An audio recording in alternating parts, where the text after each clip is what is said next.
माँ जी देखिए तो कौन आया है। अनुज्ञा ने अपनी सासू माँ के कमरे में प्रवेश करते हुए कहा। कौन आया है बहू? उन्होंने उठकर चश्मा लगाते हुए प्रति प्रश्न किया। पहचानिए तो। अनुज्ञा ने एक युवक को उनके सामने खड़ा करते हुए कहा। दादी जी प्रणाम। वे कुछ कह पाती इससे पूर्व ही उस युवक ने उनके चरणों में झुकते हुए कहा, तू चंदू है? हाँ दादी जी, मैं चंद्रशेखर। अरे वही तो, बहुत दिन बाद आया है। कैसी चल रही है तेरी पढ़ाई? उसे अपने पास बिठाते हुए माँ जी ने कहा। दादी माँ, पढ़ाई अच्छी चल रही है। आपके आशीर्वाद से नौकरी भी मिल गई है। पढ़ाई समाप्त होते ही मैं नौकरी ज्वाइन कर लूँगा। सेमेस्टर समाप्त होने पर हफ्ते भर की छुट्टी मिली है, इसलिए आप सबसे मिलने चला आया। यह तो बहुत खुशी की बात है। सुना बहू इसे नौकरी मिल गई है। इसका मुंह तो मीठा करा, और हाँ, चाय भी बना लाना। माँ जी के निर्देशानुसार अनुज्ञा रसोई में गई। चाय बनाने के लिए गैस पर पानी रखा, पर मस्तिष्क में अनायास ही वर्षों पूर्व की वो घटना मंडराने लगी जिसके कारण उसकी जिंदगी में एक सुखद परिवर्तन आ गया था। दिसंबर की हाड़ कंपाती ठंड वाला दिन था। अमित टूर पर गए थे।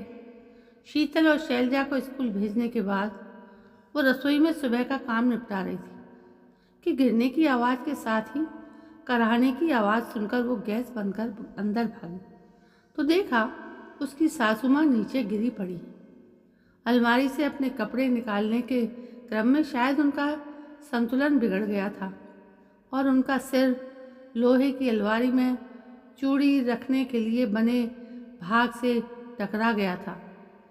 उसका नुकीला सिरा माथे से कनपटी तक चीरता चला गया, जिसके कारण खून की धार बह निकली थी। वे बुरी तरह तड़प रही थीं। उसने तुरंत एक कपड़े से उनके माथे को बांध दिया। हाथ से कसकर दबाने के बाद भी खून रुकने का नाम नहीं ले रहा था तथा माँ जी धीरे धीरे अचेत होती जा रही थीं। उसे समझ में नहीं आ रहा था कि वो क्या करे। अनायास आसपास ऐसा कोई नहीं था जिससे वो सहायता ले पाती। अमित के स्थानांतरण के कारण वे 2 महीने पूर्व ही इस कस्बे में आए थे। घर को व्यवस्थित करने तथा बच्चों के एडमिशन के कारण वो इतनी व्यस्त रही कि किसी से जान पहचान ही नहीं हो पाई। घर भी बस्ती से दूर ही मिला था। घर अच्छा लगा इसलिए ले लिया था। 15 वर्ष बड़े शहर में नौकरी के बाद इस छोटे से कस्बे कासिमपुर में पोस्टिंग से अमित बच्चों की पढ़ाई को लेकर परेशान थे। उनका कहना था कि तुम बच्चों को लेकर यहीं रहो, पर अनुज्ञा का मानना था कि वहाँ भी तो स्कूल होंगे ही। अभी बच्चे छोटे हैं, सब मैनेज हो जाएगा। दरअसल वो माँ जी के उग्र स्वभाव के कारण छोटे बच्चों को लेकर अलग नहीं रहना चाहती थी। उनकी चिंता का शीघ्र ही निवारण हो गया जब उन्हें पता चला कि यहाँ डीएवी स्कूल की एक ब्रांच है तथा उसका रिजल्ट भी अच्छा रहता है। माँ जी के कराहने की आवाज़ उसे बेचैन कर रही थी। सारी बातों से ध्यान हटाकर उसने सोचा टेलीफोन करके एम्बुलेंस को बुलवाए। टेलीफोन उठाया तो वो डैड था। उस समय मोबाइल तो क्या, हर घर में टेलीफोन भी नहीं हुआ करते थे। अगर थे भी तो वे लाइन में गड़बड़ी के कारण अक्सर बंद ही रहते थे। अगर चलते भी थे तो आवाज़ ठीक से सुनाई नहीं देती थी। एसटीडी करने के लिए कॉल बुक करनी पड़ती थी।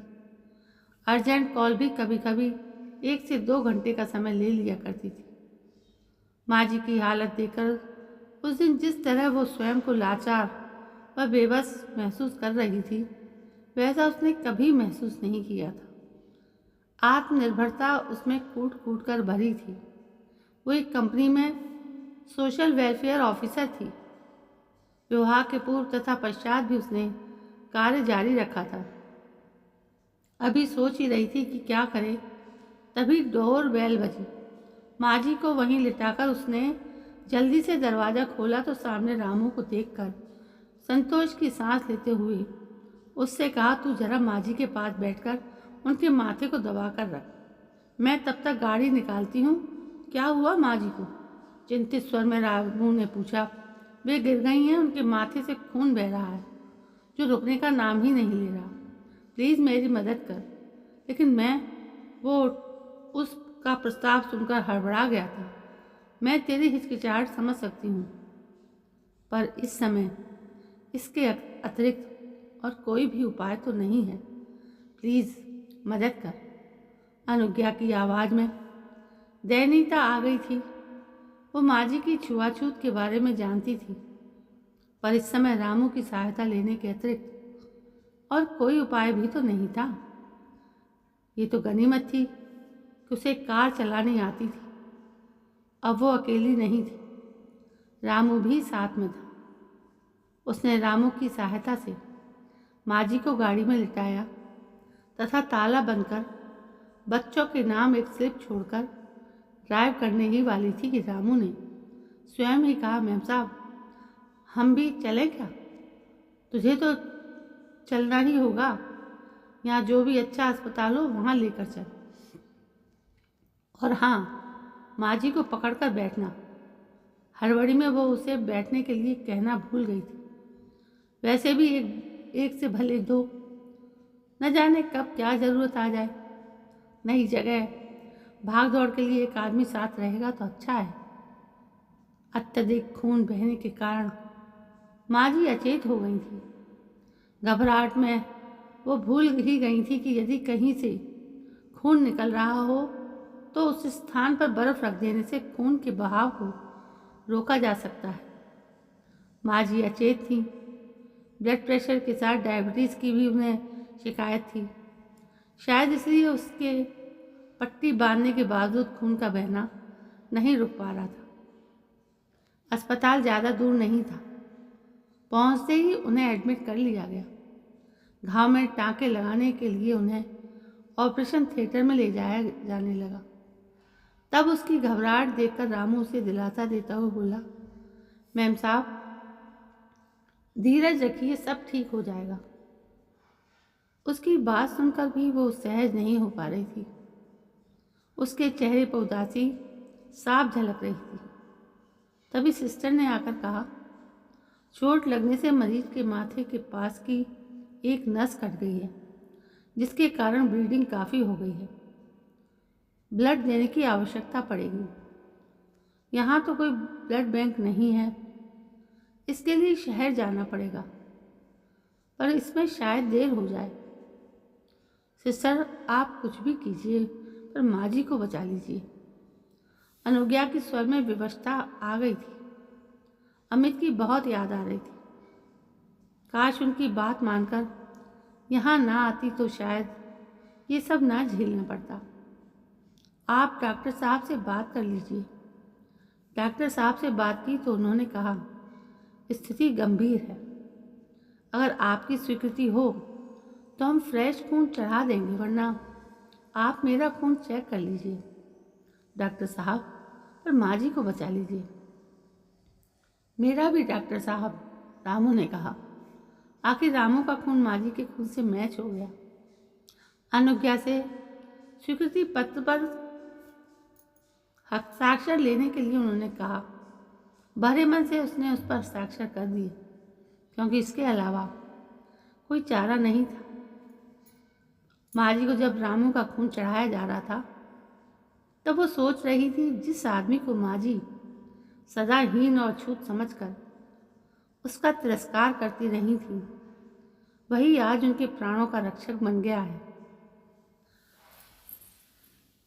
घर में बेडरूम से अटैच बाथरूम को धोने के लिए ड्राइंग रूम को पार करते हुए बेडरूम में घुसकर ही बाथरूम जाया जा सकता था।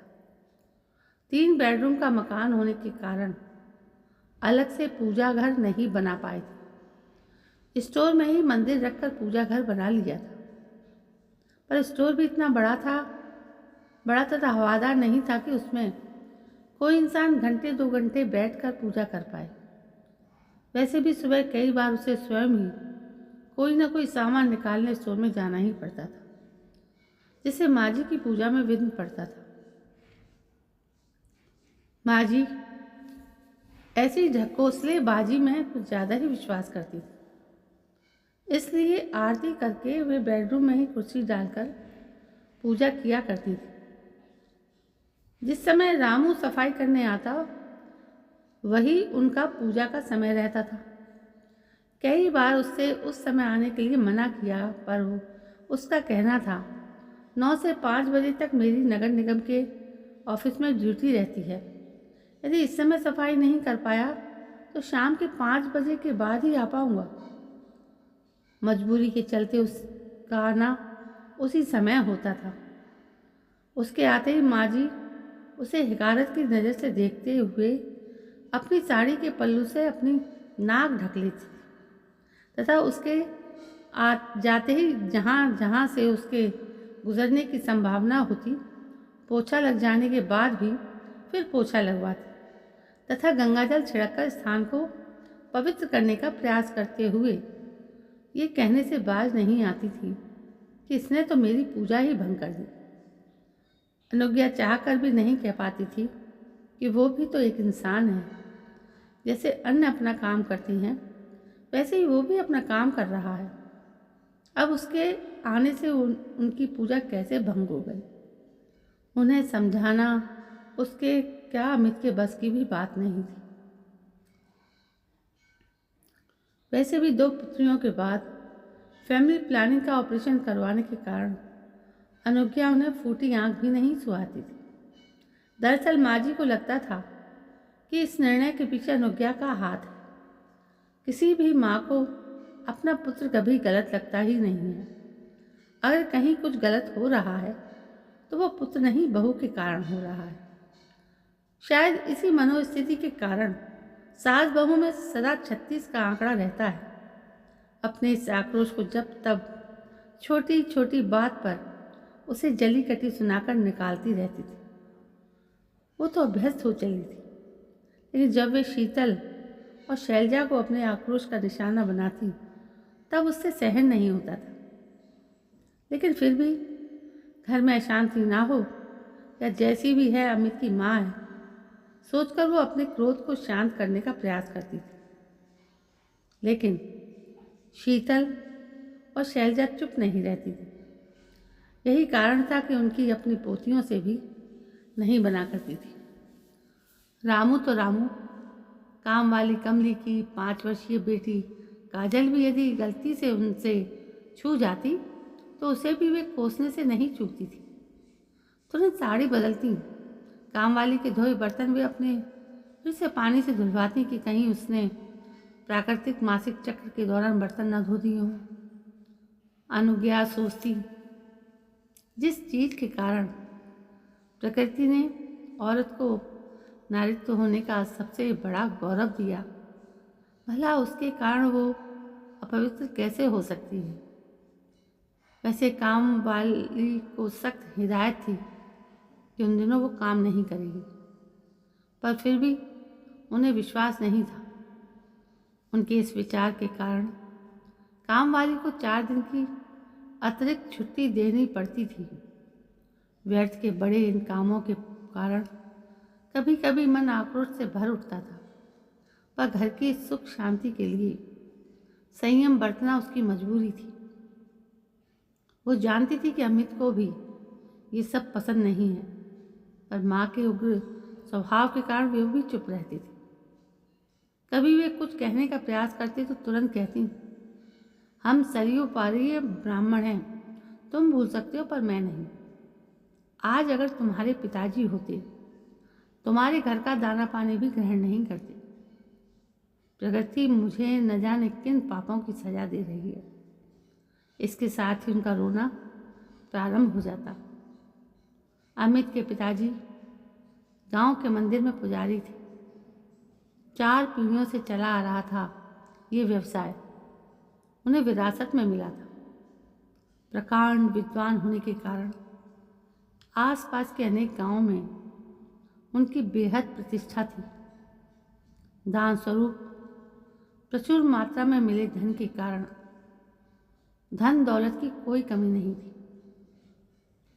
पुरखों की जमीन अलग से धन वर्षा करती रहती थी। एक दिन वे सोए कि ऐसे सोए कि उठ ही नहीं पाए। अमित परिवार में सबसे बड़े थे। दोनों भाई बाहर हॉस्टल में रहकर पढ़ रहे थे। कोई भी भाई अपने परिवार का पुश्तैनी व्यवसाय यानी पंडिताई तथा खेती बाड़ी अपनाने को तैयार नहीं था। इसलिए सब कुछ बेचकर तथा खेती को बटाई में देकर वे माँ को लेकर चले आए। उस समय शीतल 2 वर्ष की थी। उसके कारण सर्विस में भी समस्या आने लगी थी। माँ जी के आने से उसे लगा कि अब शीतल को संभालने में आसानी होगी, पर हुआ उल्टा। दंभी और उग्र स्वभाव के होने के साथ उनकी टोका टाकी तथा छुआछूत की आदत के कारण कभी कभी उसे लगता था कि उसका सांस लेना ही दूभर हो गया। इसके साथ उनका एक ही जुमला दोहराना कि हम सरयू पारी ब्राह्मण हैं, तुम भूल सकते हो पर मैं नहीं, उसे अपराध बोझ से जकड़ने लगता था। गलती शायद उनकी भी नहीं थी। बचपन से जो जिस माहौल में पला बड़ा हो, उसके लिए इन सबको एकाएक छोड़ पाना संभव ही नहीं था। इन हालात में घर संभालना ही कठिन हो रहा था, इसलिए नौकरी से त्यागपत्र दे दिया। 3 दिन तक माँ जी को आईसीयू में रखा गया। दवाओं के बावजूद वे स्टेबल नहीं हो पा रही थी। डॉक्टर इस चिंता में थे कि कहीं इसका कारण उसको दिया गया खून तो नहीं है। शायद उनका शरीर उसे स्वीकार नहीं कर पा रहा है। रामू लगातार अनुज्ञा को देखने आता रहा था। जब वो घर जाती तब वो उसके पास बैठा रहता। शीतल और शैलजा भी परीक्षाएं चल रही थी। अंतिम 2 पेपर बाकी थे, इसलिए वो भी उसके पास ज़्यादा देर तक बैठ नहीं पा रही थी। सच तो यह है कि रामू के कारण वो संकट की इस घड़ी को आसानी से पार कर पाई थी। अमित भी सूचना पाकर शीघ्र लौट आए थे। आखिर 5वें दिन उनकी हालत में थोड़ा सुधार आना प्रारंभ हुआ। तब चैन आया। माँ जी को आईसीयू से प्राइवेट वार्ड में शिफ्ट कर दिया गया। उसी दिन शीतल और शैलजा के पेपर समाप्त हुए थे। वे भी माँ जी से मिलने आई थीं। उसी समय रामू भी माँ जी का हालचाल लेने पहुँच गया। उसे देखते ही शीतल ने माँ जी की ओर देखते हुए कहा, दादी, रामू की सहायता से ही मम्मा आपको अस्पताल लेकर आ पाई। क्या इसने मुझे छुआ? माँ जी ने हकबका कर कहा, दादी, रामू ने छुआ ही नहीं, आपको अपना खून भी दिया। शैलजा ने कहा, क्या कहा तूने? इसका खून मुझे चढ़ाया गया? हाँ दादी, अगर ये नहीं होता तो आपको खून नहीं मिल पाता। इसका खून मुझे क्यों चढ़ाने दिया? इससे तो मुझे मर ही जाने देती। माँ जी ने लगभग रुआंसे स्वर में कहा। यह सुनकर रामू ने सिर झुका दिया तथा बिना कुछ कहे वहाँ से चला गया। माँ, मेरी अनुपस्थिति में इसने तुम्हारी सेवा की। जो काम मुझे करना चाहिए वो इसने किया। इसका हमसे कोई संबंध नहीं है तो सिर्फ इंसानियत का, और तुम इसे गलत समझ रही हो। तुम्हें इसके खून से परहेज है क्योंकि तुम्हारी नज़रों में वो नीच जाति का है। पर माँ, खून तो खून ही है, इसका धर्म और जाति से भला क्या वास्ता? अगर ऐसा होता तो तुम्हारा खून इससे कैसे मेल खाता? माँ, हर इंसान का खून एक जैसा है। हम इंसानों ने ही कभी कार्य, कभी जाति तो कभी धर्म के आधार पर एक दूसरे को बांट दिया है। माँ, ये रामू का नहीं, उसके जैसे अनेक लोगों का दोष है कि उन्होंने एक सवर्ण के घर नहीं बल्कि तथाकथित निम्न वर्ण में जन्म लिया। माँ, वो छोटा नहीं, हमसे बड़ा है। जहाँ हम अपनी ज़िंदगी स्वयं साफ करने में झिझकते हैं, वहीं इन्हें उसे साफ करने में कोई संकोच नहीं होता। ज़रा सोचो माँ, अगर ये भी हमारी तरह गंदगी को साफ करने से मना कर दे तो क्या ये दुनिया रहने लायक रह जाएगी?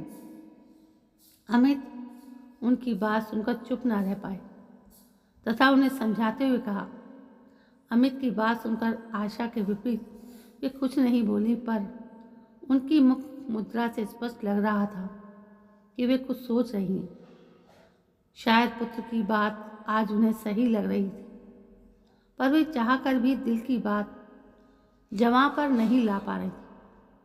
नहीं कह पा रही थी कि तू ठीक कह रहा है बेटा, आज तक व्यर्थ ही मैं इन ढकोसलों में पड़ी रही। मैं भूल गई थी कार्य ही इंसान को महान बनाते हैं। कैसी हैं माँ जी आप? डॉक्टर ने अंदर प्रवेश करते हुए पूछा। अब ठीक हूँ, तुमने बचा लिया, वरना। माँ जी ने चौंकते हुए कहा। माँ जी, मुझे नहीं, अपनी बहू और रामू को धन्यवाद दीजिए। यदि ये समय पर आपको यहाँ नहीं ला पाते या रामू अपना खून नहीं देता तो मैं कुछ भी नहीं कर पाता। डॉक्टर विनय ने उनसे कहा। माँ जी सोच रही थी कि डॉक्टर सच ही कह रहे थे। अनुज्ञा जिसे पुत्र न दे पाने के लिए वे सदा कोसती रही, आज उसी ने बेटा बनकर उनकी सेवा की तथा जिस रामू को सदा हिकारत की नज़र से देखती रही, उसी के खून से उनकी जान बच पाई। दूसरे दिन वे अस्पताल से डिस्चार्ज होकर घर आ गए।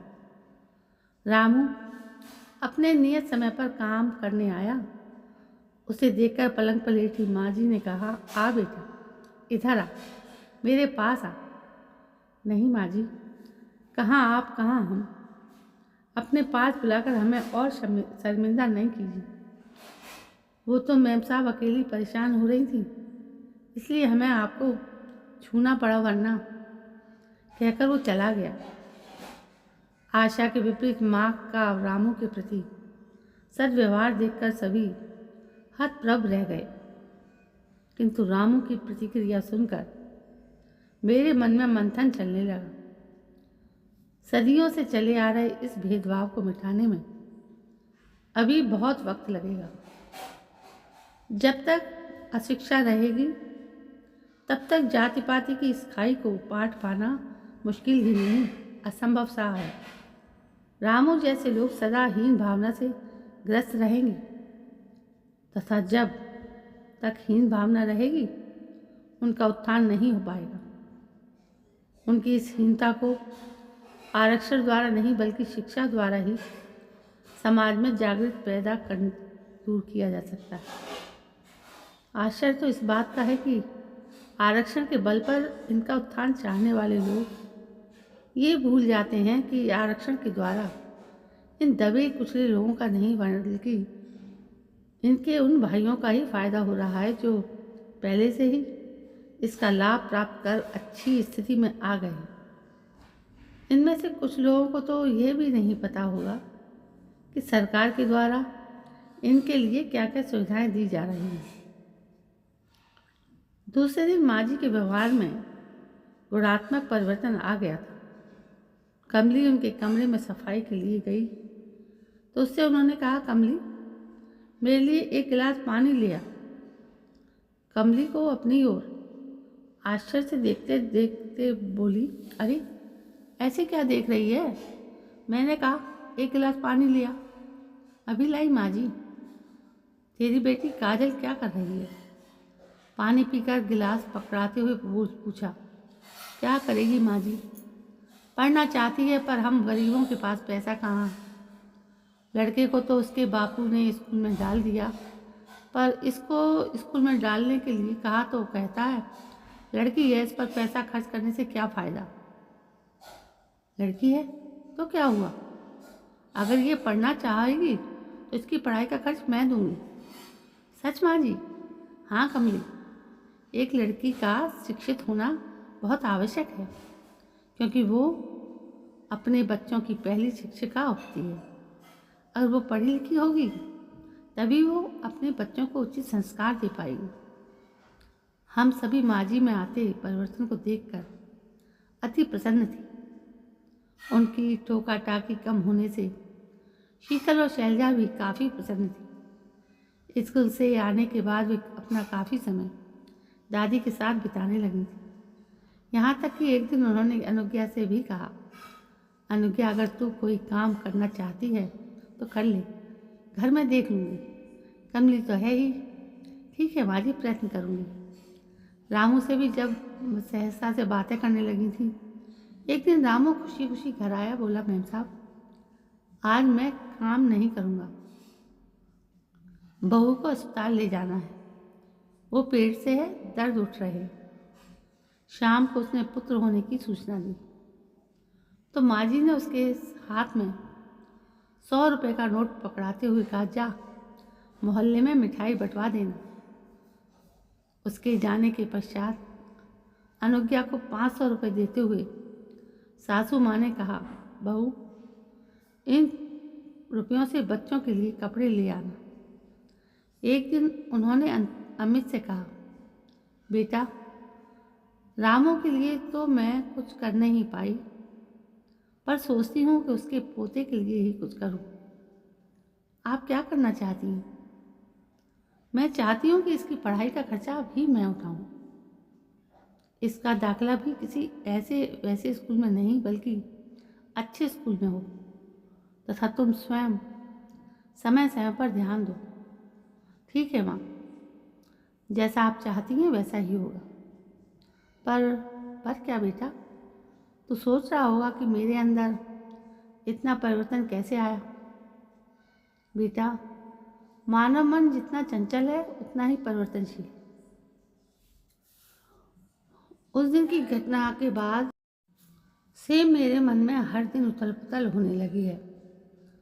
जितना सोचती हूँ उतने ही मुझे अपने कर्म धिक्कारते प्रतीत होते हैं। जिस बहू को सदा नकारती रही उसने मेरी बेटी की तरह सेवा की। रामू जिसे सदा तिरस्कृत करती रही उसने मेरी जान बचाने के लिए अपना खून तक दिया।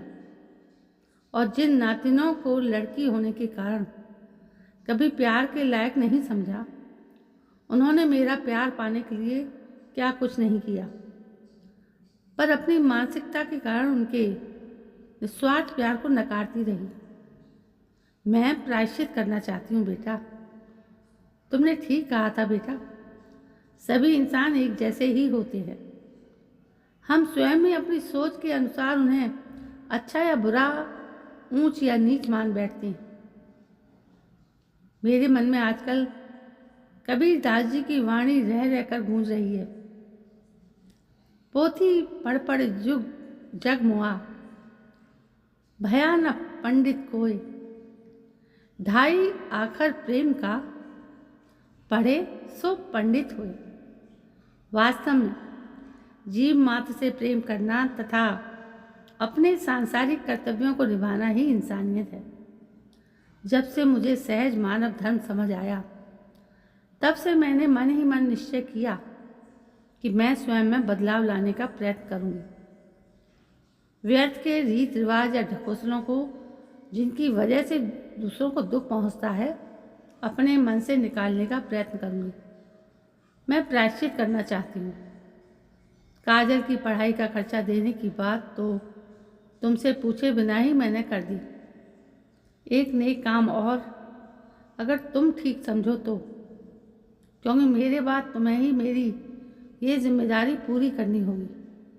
माँ प्लीज़ ऐसा मत कहिए। हमें आपके साथ और आशीर्वाद की सदा आवश्यकता रहेगी, पर इतना अवश्य विश्वास दिलाते हैं कि जैसा आप चाहेंगी वैसा ही होगा। अमित ने कहा था। चाय के उबलते पानी की आवाज़ ने अनुज्ञा के विचारों के भंवर में विघ्न डालकर उसे अतीत से वर्तमान में ला दिया।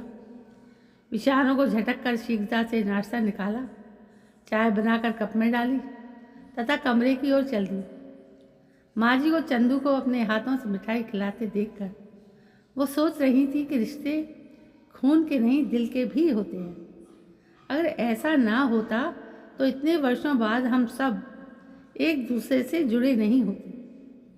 कासिमपुर में तो हम सिर्फ 5 वर्ष ही रहे, पहले पत्रों के जरिए तथा बाद में मोबाइल के जरिए आपस में जुड़े रहे।